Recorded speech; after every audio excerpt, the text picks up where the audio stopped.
Hello, YouTubers. It is I, Big D, coming back to you again live and in person. The subject of today is be prepared.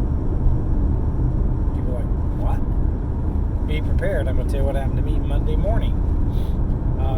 I bought that used van. It had those stupid American racing rims on it.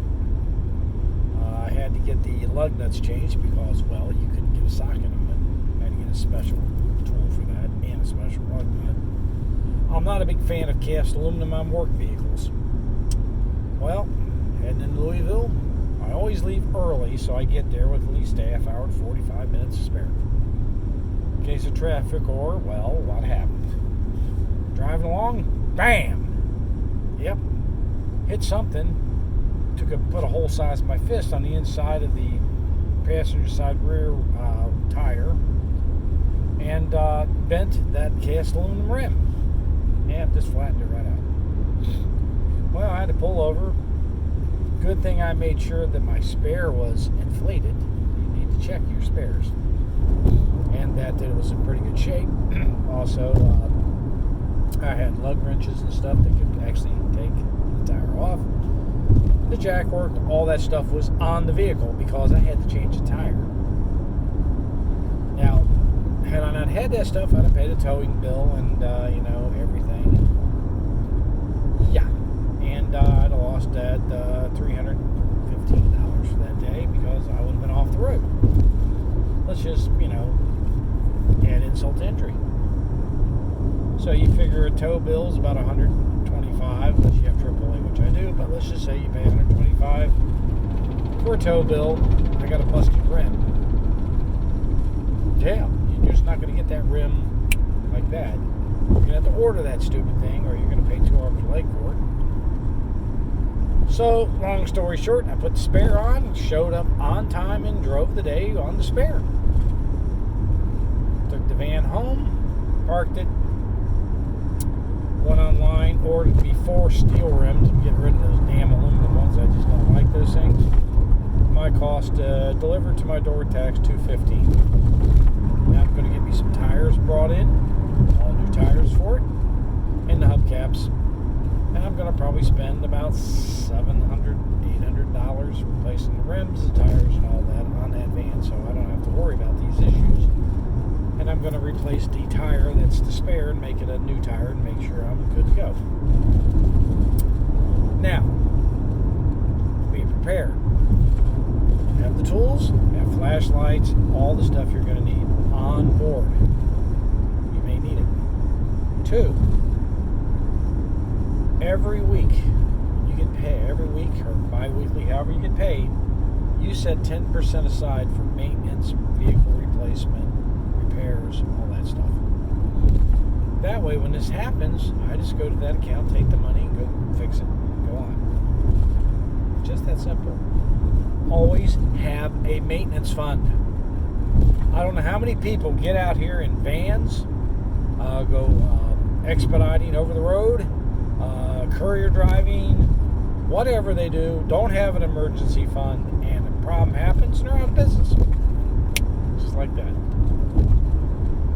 I could probably print almost a phone book of people who've been through this. Be prepared. It's a business, folks. You're in it. If you don't take care of it, it won't take care of itself. The things I recommend, 10% every week into an emergency fund, maintenance fund for your vehicle, whatever you drive.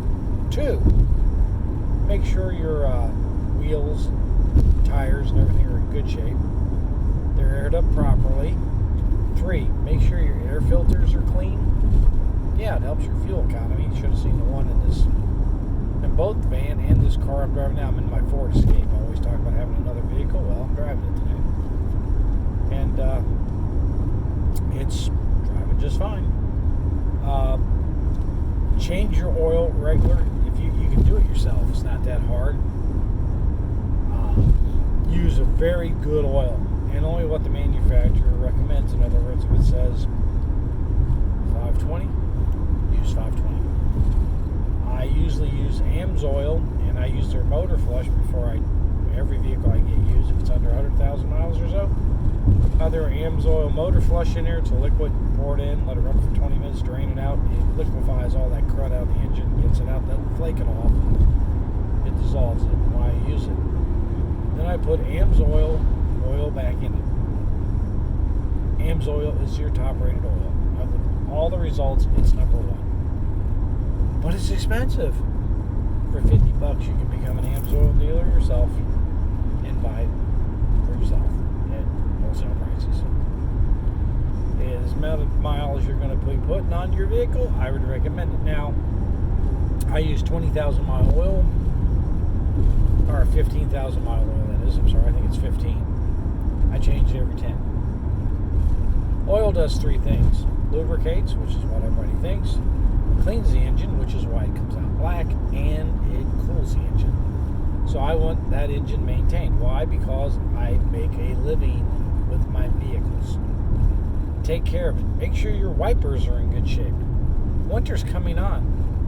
All my vehicles have new wiper blades on. It only takes you a few minutes to put them on. Do it.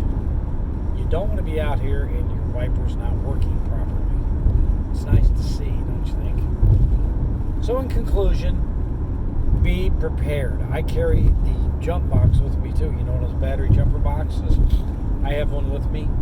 Pick yourself up one cheap, charge it up, carry it with you. Why? Well, you may need it. Also, I highly recommend this. A lot of people don't listen to me, but that's fine. Get yourself a good sleeping bag. I have a sub-zero to -20. I'm telling you, I'd sleep in my ProMaster when I was expediting in that sleeping bag at night. You know, it's freezing out. I was one time -17 degrees. And I was in that sleeping bag, I was fine until I got out of it the next morning. Oh my God, it was cold. But inside the sleeping bag, I was warm and toasty. If you break down, you may need that protection. Carry it with you. Carry some emergency food. Carry some water or whatever you drink, like Coke or, you know, Pepsi or whatever it is you like, tea, whatever. Carry some with you. That way, in case you get stuck, you're okay. Winter's coming. It could be nasty. I mean, this may be overkill. I never use a sleeping bag. If I break down out there and it's freezing cold, I'll be glad I had it. So will you. So in conclusion, always be prepared. Have the flashlights. Make sure you have the tools you're going to need to change the oil, or not the oil, but the tires. If you can afford it, get yourself one of those electric impacts. Battery impacts, all those are nice. I haven't gotten one yet, but I got the big bar, so I can get them off easy. But you know, hey, take care of your vehicles. That's how you make money. If you don't take care of your vehicles, I guarantee you, you're going to regret it. So this is Big D saying, take care of your vehicles, 10% every week in a savings account away from where your normal money is so that you can actually protect your investment. Other than that, you all have a great day. We'll be covering other topics soon. And as soon as I get the rims in and the tires and stuff, I'll let you see what I did. You take it easy.